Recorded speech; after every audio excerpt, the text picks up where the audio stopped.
Hey, bonjour tout le monde. C'est 168, épisode 4 déjà. Mon Dieu, le temps passe. Mon Dieu, on se fait vieux. Je t'ai connu, t'étais grand comme ça. Je rappelle le principe, 168. On fait le bilan calmement, posément, en se remémorant chaque instant des 168 dernières heures. Donc une semaine, voilà, le compte est vite fait. J'ai envie de dire, faites un effort de votre côté, hein. Soyez voilà, non, vigilant. Mais qui dit mais n'importe quoi comme adjectif. Je rappelle aussi le principe, on fait le bilan. Je suis tout seul, un micro, juste quelques sujets de préparés, il n'y a pas grand chose. L'idée c'est d'être le plus brut possible. Donc il y aura des bruits de bouche, il y aura des silences, et il y aura évidemment des mots qui ne seront pas prononcés correctement. Ça c'est ma grande marque de fabrique, évidemment, avec un ton nasillard au-dessus de la moyenne.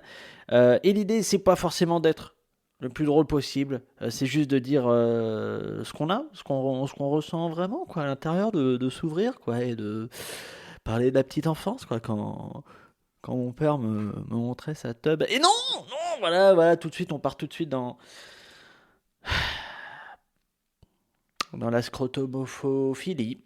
Euh, Comment vous allez? Dites-moi comment vous allez. Parlez à votre replay, parlez à votre Apple Podcast, parlez à votre Deezer. Voilà, je veux qu'on communique, vous et moi. Moi, pour tout vous dire, ça va pas très très bien.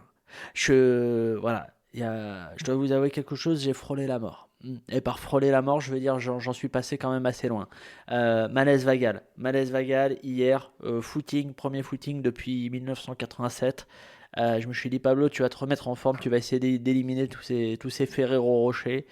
Et c'est eux qui m'ont éliminé.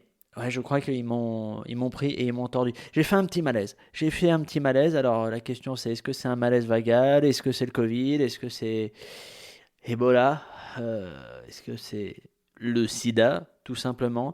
Mais voilà, et j'ai fait caisse, comme on dit dans le milieu de la fatigue musculaire et métabolique.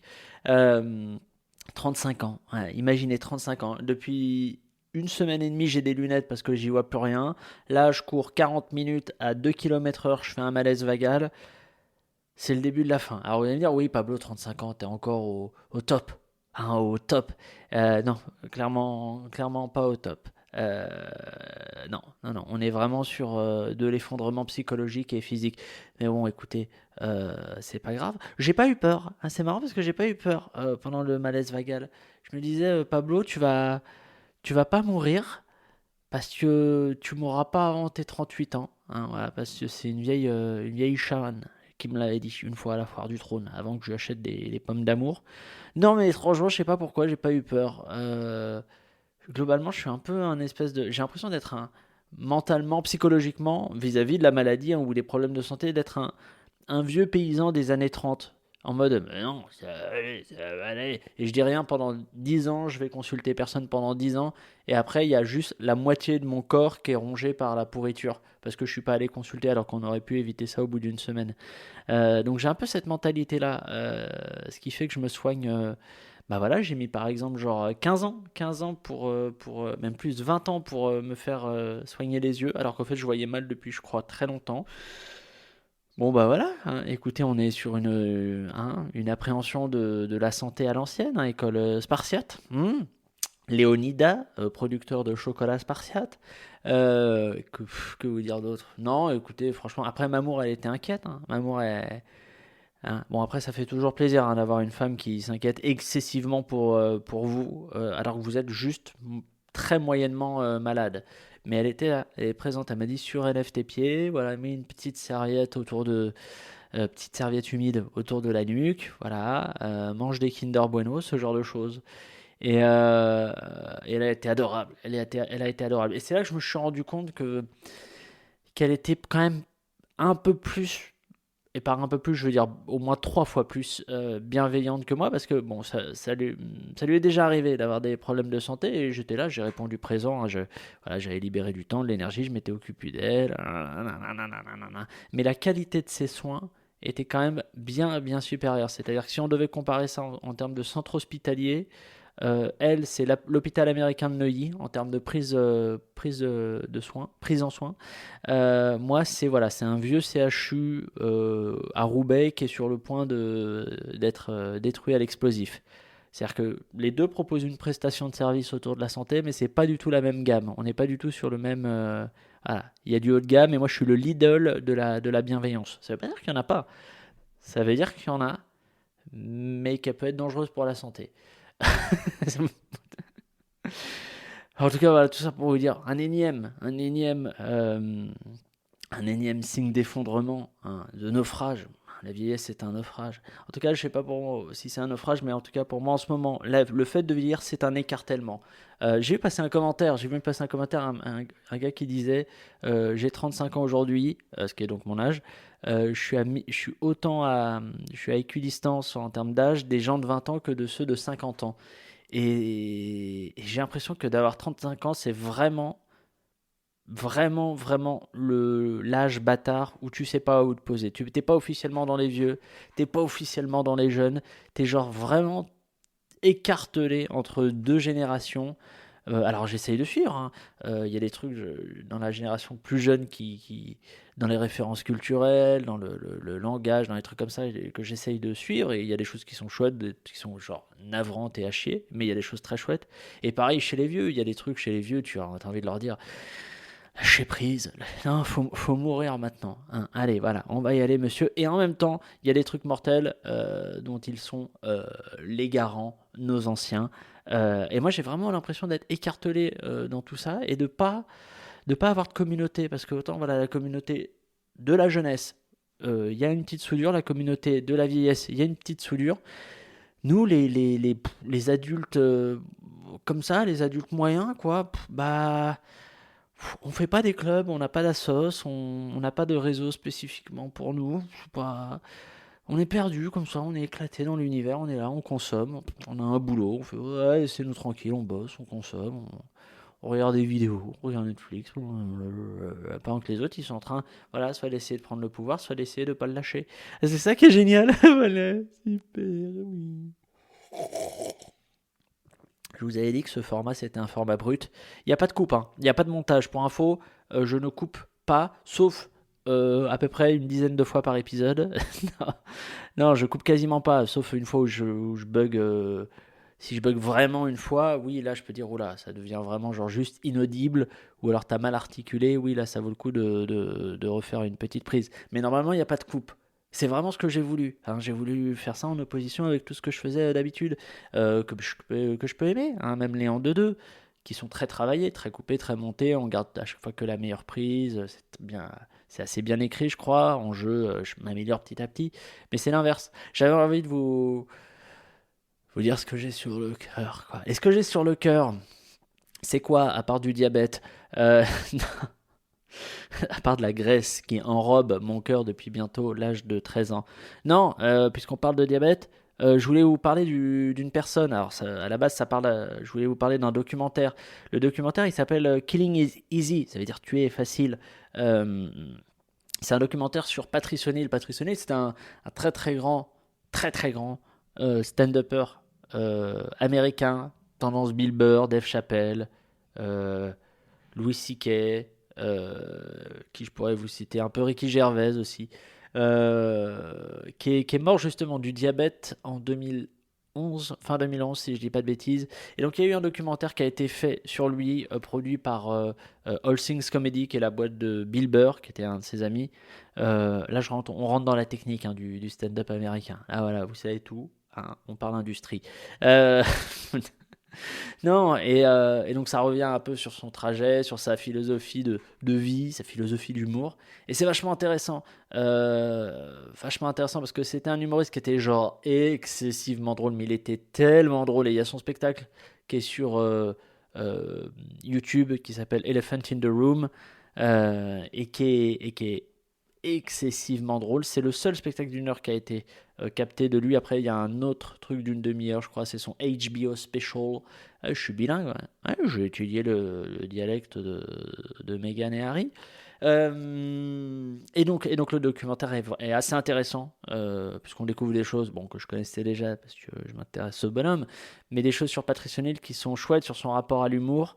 Et ce qui est fou, c'est que c'est un gars qui est décédé au moment, je pense, au moment de trouver sa place l'industrie de la comédie, en tout cas du stand-up aux États-Unis, quoi. C'est comme si, je prends un truc, c'est comme si Louis C.K. était mort en 2008, euh, juste après le spectacle Shameless.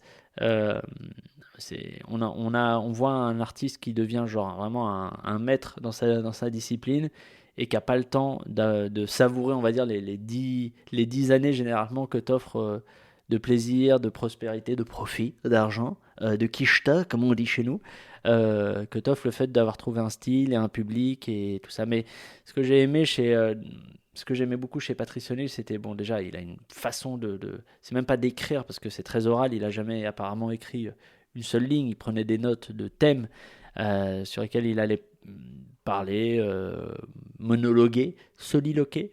Et ce que j'aimais, c'était qu'il était très drôle, et en même temps, il y avait toute une démarche de recherche de sincérité sur ce qui se pense à propos de tel sujet, mais aussi sur ce qu'il pense des gens qu'il a en face de lui et sur ce que les gens pensent entre eux.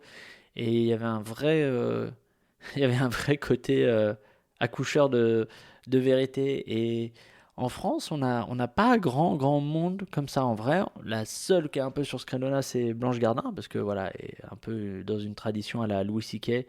Mais c'est un peu la seule personne qui a en tout cas la complexité de ses points de vue, le courage d'adopter ces angles-là, la subtilité du propos, et en même temps, c'est vachement pertinent. Bref, je suis en train d'en parler de manière hyper sérieuse, ça veut dire que ça m'intéresse vraiment, hein, parce que quand je parle de choses sans faire de blagues, c'est que le sujet, voilà, je considère qu'il mérite d'être traité correctement. Non, mais en tout cas, le docu s'appelle Killing is Easy. Alors, pour le voir, c'est compliqué parce que là, il est que sur Comédie Centrale. Alors, vous pouvez carotte et le voir sur Comédie Centrale si vous carottez avec un comment on appelle ça, un truc VPN là, qui vous permet de changer l'IP de votre ordinateur. Là, on rentre dans la technique. Je me fais technicien maintenance réseau. Euh, je, je me rends compte que quand on fait un podcast tout seul, ou qu'on stream tout seul sur Twitch, ou bref, qu'on fait un truc en gros tout seul, on est plusieurs personnes à la fois. On est genre un peu un humoriste, on est un peu un animateur, on est un peu un technicien, on est un peu un monteur son, on est un peu un caméraman, on est un peu tout. Ce qui est vachement bien, mais ce qui divise l'esprit. Et après, c'est assez compliqué de faire tout ça en même temps, hein, comparé à, je sais pas, je fais par exemple les grosses têtes sur RTL, j'ai juste à arriver et à me concentrer sur les vannes que j'ai envie de faire. J'ai absolument pas besoin de me concentrer sur le micro, le déroulé de l'émission, c'est je pose mon cul et genre si j'entends une phrase et que j'ai un rebond drôle à faire, vanne. Et j'engrange la monnaie. Alors que là, c'est complètement l'arnaque, c'est l'inverse. Là, je fais genre 7 choses en même temps euh, et je suis infiniment moins bien payé que quand je fais les grosses têtes sur RTL. C'est très bien payé, mais je suis très content de faire aussi ce podcast parce que ça me permet de dire les choses comme ça. Je l'ai dit, voilà, j'ai dit. Après, vous êtes en désaccord, pas d'accord. Quelque part, on s'en fout, hein, que vous soyez d'accord ou pas d'accord. C'est pour ça que vous pouvez m'envoyer vos messages hein, sur le fait que vous soyez d'accord ou pas d'accord. Peut-être que je les lirai, peut-être que je les lirai pas. Un peu des chances que je les lise pas. Mais envoyez-les moi quand même, hein, ça m'intéresse. Enfin, je crois. Non, pas sûr. Je voulais vous parler d'autre chose. Tiens, c'était un autre symbole de la vieillesse qui m'est arrivé cette semaine. Euh, la danse. Vous savez, moi, je fais un peu de la danse. Je prends un temps de la confidence. Vous savez, moi, je fais un peu de la danse. Flamenco, gaga. Alors, je fais un truc qui s'appelle le gaga. Bon, j'avais pas fait depuis longtemps quand même. Je fais ça avec un pote qui s'appelle Mourad Boyad, qui est prof de gaga.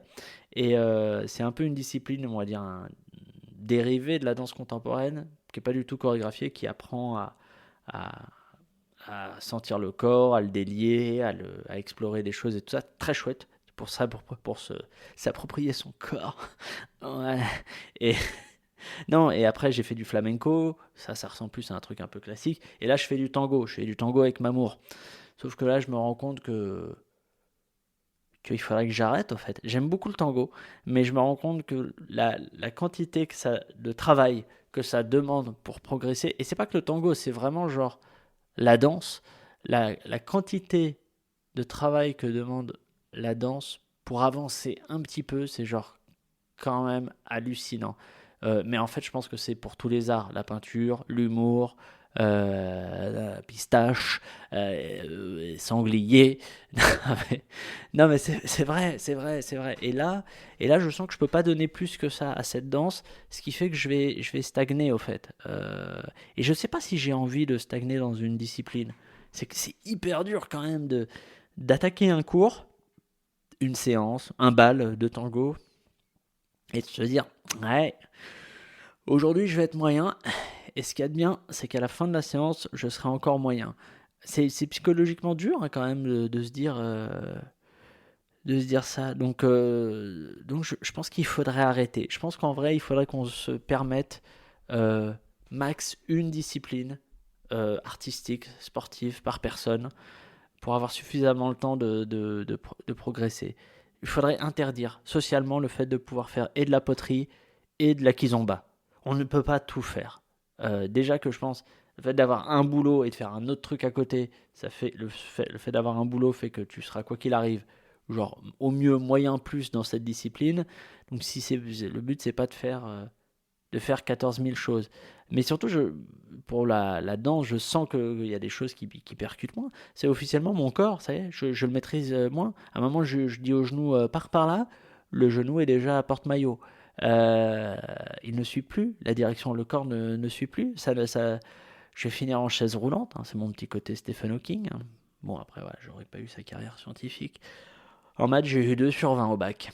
Après, je me suis rattrapé sur la philo et le PS. Le PS, j'ai fait des pompes pendant 1 heure. Coefficient 700. Hmm. Ah la vache, la danse. La danse. Je suis fasciné quand même par les danseurs. Alors, les danseurs ça fait quand même partie des gens, les danseurs pros, ça fait quand même partie de ces métiers où genre si tu veux être professionnel, être dans la base de la profession, des gens qui en vivent, déjà, je parle pas des profs, hein, je parle des danseurs. Euh, Tu dois quand même balancer une telle quantité, un tel volume de travail pour que ton mouvement soit correct, propre, esthétique. Là où il y a plein d'autres professions, pour avoir un métier, tu dois juste être là et genre donner la base de la base de la base du truc que tu dois fournir. C'est-à-dire que tu peux être maître kebabier ou artiste kebabiste et être un très très mauvais cuisinier, restaurateur et tout ça. Là où genre un danseur professionnel qui est un très mauvais danseur, ça n'existe pas. Parce que les postes sont trop, sont trop peu nombreux et que le niveau d'entrée est déjà trop élevé. Euh, Ce qui est pareil un peu sur les humoristes, hein, mine de rien. Parce que je pense que quand tu veux commencer à en vivre du métier d'humoriste, tu dois un minimum, et là je parle pas des auteurs de comédie, que j'adore, hein, je les aime d'amour, mais juste des performeurs humoristes. Si tu veux en vivre, faut vraiment déjà proposer, je pense, un niveau suffisamment élevé pour aller dans des plateaux, des scènes ouvertes, payées, et être rappelé plusieurs fois pour déjà arriver à en vivre. Ou alors être suffisamment balèze pour aller faire chroniqueur à la télé ou à la radio. Encore que il y en a qui sont pas fameux quoi. Oh je le dis, je balance les copains. Je suis absolument pas corporatiste, j'en ai rien à foutre. Il y a aucune raison que les humoristes ne se critiquent pas, ne se vannent pas entre eux juste parce qu'ils sont humoristes. Il y a absolument zéro raison, à part le fait qu'on est très peu nombreux et qu'on a besoin des uns et des autres pour continuer à marcher dans le business, ce qui n'est pas un argument recevable pour moi. Je préfère ne pas marcher dans le business et tacler les gens que j'ai envie de tacler, quoi, voilà. J'essaie d'être un homme libre, hein. Je n'y arrive pas, hein, évidemment. Je suis un esclave, hein. Ouais, esclave de moi-même, esclave du système, esclave de la vie, tout à fait. Si on parlait PPDA, eh oui les amis, encore un, encore un. Chaque semaine son pervers, enfin son pseudo pervers, présomption D'innocence, bien sûr. Oui, oui, oui, oui, oui. Bon, bah, PPDA, il a quoi? Il est accusé de viol, hein, si je dis pas de bêtises, hein. Euh, Encore, hein. Alors, évidemment, présomption d'innocence, qui ne veut absolument rien dire, la présomption d'innocence. Il n'y a aucune raison de penser que, je le répète, que quelqu'un est de base innocent, comme il est aussi absurde de penser que quelqu'un de base est coupable. Le but de base, ce serait de rien penser du tout, de dire je ne sais pas. Et donc, et donc, euh, et donc il est accusé, poivre. Je suis très gêné parce que je le croise de temps en temps, parce que je fais un footing sur un circuit bien précis, et de temps en temps je le croise. Enfin, je l'ai croisé 3 fois dans ma vie, quoi. En 5 ans, c'est pas mal. Et donc je savais pas que la personne était accusée de viol, en tout cas, voilà.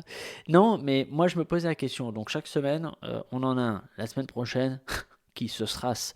Je fais le récap. Donc on a du Duhamel, on a du Richard Berry, on a du Gérard Louvain, on a du PPDA. On a encore des belles choses. Petit point commun quand même qui commence à se dégager. Et je me dis, il y a peut-être un truc à cogiter. Qui est, ce ne sont bon, que les hommes, ça oui, parce qu'évidemment on est une sale race, hein. Je penserais toujours que les hommes, on a une part d'agressivité. Alors, je sais pas si elle est innée ou acquise. Je pense qu'elle est acquise, mais qu'elle est acquise tellement tôt qu'on dirait de l'inné. D'agression et de fuse de puterie en nous qui est assez incroyable. Bon, ça, voilà, ça c'est la base, ça c'est dit. Ça c'est pour toi, Camélia Jordana. Fais-toi plaisir. Euh, non, mais ce sont des hommes, au milieu de la culture et tout ça, ok, ou intelligentsia, comme on dit chez nous, mais qui en gros ont plus de 70 ans. Ils sont sur leur fin de carrière. Et bon, là, la carrière, elle est finie maintenant pour tout le monde, hein. Euh, mais ils sont sur leur fin de carrière, ils sont plus au sommet de leur puissance. On n'est plus du tout sur le PPDA du firmament, le Richard Berré de la grande époque, le Gérard Louvain, grand producteur de télé. Et j'ai envie de me dire pourquoi? Pourquoi tous les dossiers sortent alors que ces hommes sont à peu près à ce même moment-là de leur vie? Première question. Euh, est-ce que, est-ce qu'en fait, les mecs ont commis leur action quand ils étaient au sommet de leur puissance parce qu'ils se disaient intouchables et ils pensaient que c'était jouable et qu'en plus, il faut 15 ans, 20 ans aux victimes pour prendre conscience du truc, pour, pour avoir le courage d'en parler. Et donc, de fait, ça tombe à un moment donné où les gens sont plus à leur top. Ou alors, justement, est-ce que c'est vraiment, il y a un truc hyper inconscient qui est de se dire, ah maintenant je peux sortir le dossier, le mec il est plus protégé par une chaîne de télévision, par un pouvoir politique, par le monde de la culture et des médias. Euh, et bizarrement d'ailleurs, c'est fou parce que quand une plainte ou des accusations sortent, il y a généralement un chapelet d'autres témoignages qui corroborent ça. Gérard Louvain par exemple, euh, il y avait ça. Gérard Louvain, il y a eu un truc qui est sorti et bam, 4 ou 3 autres trucs dans la foulée. Donc c'est que les autres se sont dit ah mais au fait c'est bon, on peut y aller, buffet à volonté les mecs. Et soit, moi j'accepte, mais il y a un petit côté un petit peu de truc de pas de lâcheté, c'est pas le mot, mais c'est de la peur, quoi. C'est de la peur de pas y aller. En tout cas, il y a un truc d'absence de courage d'y aller après les autres. La première personne qui pose sa plainte ou son accusation, déjà, il y a un peu plus de courage. Mais je dis pas que forcément le courage, c'est bien, c'est très bien que les autres le fassent, mais faut juste se dire que les personnes qui arrivent après sont moins courageux. Si moi là j'arrive et que je dis Gérard Louvain m'a touché la bite quand j'avais 13 ans, bon bah c'est pas super courageux par rapport à la première personne, hein, qui a pris un risque, la diffamation et tout, et qu'on la fasse passer pour une personne cinglée, tout ça. Donc c'est juste un truc que je me pose la question et justement je me dis putain c'est dommage que ça soit pas sorti quand les mecs étaient au top. Et en plus, là sur PPDA, je matais un article du Parisien, il y a plein de gens qui disaient oui, on savait qu'il était accro aux femmes, son bureau, on l'appelait le McDo de Patrick, les stagiaires, on leur conseillait de jamais prendre l'ascenseur avec PPDA, il faisait monter des nanas tous les soirs dans son bureau, machin et tout. Genre, tout le monde le savait. Alors, après, je vois vraiment Je comprends complètement pourquoi les gens qui ne sont pas victimes de ces gens-là, mais qui sont au courant, ne témoignent pas. Genre, tu vois ça, tu dis, bah, oula, non, je vais pas m'en mêler. Oula, non, c'est pas mon affaire. Et puis juste, t'es pas genre détruit intérieurement parce que les personnes t'ont fait, donc t'as pas le besoin d'en parler, de l'exprimer. Mais donc ça, je comprends. Mais je trouve ça ouf que ce soit pas, que à chaque fois ça sorte euh, tard. Même si pour Richard Berry, c'est un peu moins vrai que pour les autres parce qu'il était toujours bien en place. Un peu de cinoche, un peu de théâtre, un peu de voilà, promo de télé. Donc c'est un peu différent. Hein, je mets de l'eau dans mon vin. J'essaie d'avoir un propos nuancé, un propos voilà un petit peu complexe, même si c'est pas encore ça. En tout cas voilà, une semaine un pervers. J'espère qu'on va tenir toute l'année comme ça. Hein. Faudrait pas qu'on s'essouffle. Moi, je trouve que ça, c'est la recherche de la perversion, du vice. C'est une course de fond. Hein. C'est un marathon. C'est pas un sprint. Il va falloir durer encore au moins, 45 semaines. C'est énorme. Moi, je veux qu'on tienne jusqu'à Noël au moins. Hein. Après, on fera une petite relâche d'une semaine ou deux. Mais je veux des pervers jusqu'à Noël. J'aime bien cette phrase. Je veux des pervers jusqu'à Noël. Nom de Dieu. Allez, dernière chose que je voulais évoquer avec vous, hein, pour contrebalancer un petit peu l'aspect glauque du sujet précédent, tout à fait. Voilà. Non, je continue à travailler de la poésie, à apprendre des choses. Je connais, je crois, 85 poèmes. J'ai commencé ça pendant le premier confinement, si je dis pas de bêtises. Putain, ça va faire bientôt un an. Temps passe, c'est passe, c'est passe. Ouais. Et je sais pas quoi en faire de ces trucs-là. Je sais pas quoi en faire de tous ces poèmes que j'ai appris. J'ai pas envie de les réciter sur scène parce que je pense que ça fera nul. Parce que porter un poème, c'est pas comme porter des vannes. Et je suis pas sûr d'être en mesure oralement de porter un poème comme il faut. Euh, et je sais pas quoi en faire. Et en même temps, j'adore l'idée d'avoir bossé, de répéter, de travailler une forme d'art qui est genre la poésie, juste pour cette forme d'art. Et de pas faire ça dans un but commercial, d'avoir un spectacle à la clé, une vidéo, un format sur YouTube ou un truc comme ça, de juste le faire parce qu'on trouve ça beau. Un peu le côté l'art pour l'art qui se perd un peu. Il y a plus grand monde qui fait de l'art pour l'art. Maintenant, l'art a toujours une visée commerciale, euh, financière, mercantile. Et c'est là que je me rends compte que je suis un peu de gauche. Je suis redevenu, sur l'art en tout cas, euh, sur l'art, je suis redevenu un petit peu de gauche grâce au premier confinement. Hein, quand j'ai charbonné sur les stories du confinement, là, du journal de bord, euh, gratuitement, sans être rémunéré, pendant quoi, j'ai oublié, c'était quoi, 45 jours, 60 jours, je sais plus combien de temps c'était le premier confinement. Et juste parce que ça faisait plaisir aux gens et que ça me faisait plaisir de le faire aussi et que c'était une forme artistique qui m'intéressait. euh, Ça s'est un peu réveillé à ce moment-là du confinement. Mais ce que j'aime bien avec la poésie, c'est que ça répond aussi, en tout cas là dans ma façon de l'appréhender, c'est que ça répond un peu, ça fait écho un peu à cette philosophie-là, genre juste on fait les choses pas pour se faire de la thune, c'est pas un produit culturel au fait à la fin. Juste on connaît 85 poèmes et ça fait plaisir de les réciter parce que c'est genre juste excessivement joli et que c'est une forme artistique qui est complètement marginalisée alors que c'est incroyable. Alors évidemment il y a des poésies qui sont infernales. Tu les entends ou tu les lis, tu as envie de te tirer une balle et dire non mais le loulou, on est en 2021 quand même. Mais il y a plein de poèmes qui sont vachement chouettes et qui sont archi simples dans leur structure, dans leur langage et qui sont d'une beauté incroyable. Et, et j'ai l'impression qu'en fait, la poésie, c'est en vrai, c'est techniquement le truc le plus has-been, le plus ringard peut-être dans sa forme artistique, même encore plus que le théâtre. Parce que les gens vont encore voir un peu du théâtre. Il y a des gens issus de milieux populaires, classe moyenne, ça veut plus dire grand-chose, mais qui vont encore voir certaines formes théâtrales. La poésie, il y a plus grand monde. Il y a juste Francis Lalanne et Tahar Ben Jelloun. Et c'est vraiment le truc le plus ringard. Et pourtant, il y a des choses, mais qui sont mais tellement jolies dans la poésie. Et je trouve ça dommage que ce soit complètement euh, abandonné, laissé de côté.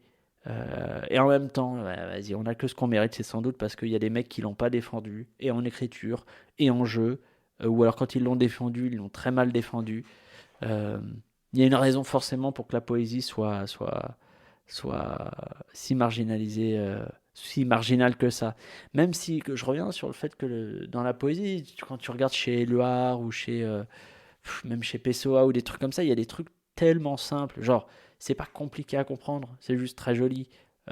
Donc c'est étrange, c'est étrange. Parce qu'en plus, le rap cartonne, le rap cartonne. Alors c'est pas forcément le rap dans sa forme la plus poétique, c'est pas les meilleurs lyricistes qui cartonnent quand tu regardes les top 50 du hip-hop français, mais mais il y a des constructions de langage compliquées quand même dans le rap et tout ça, donc c'est pas l'aspect complexe, je pense, qui rebute les gens dans la poésie, c'est autre chose, c'est que ça fait un peu ringard, romantique, l'air est plus au romantisme, hein. Maintenant il faut sortir sa queue veineuse et faire zizi pampan sans sentiment.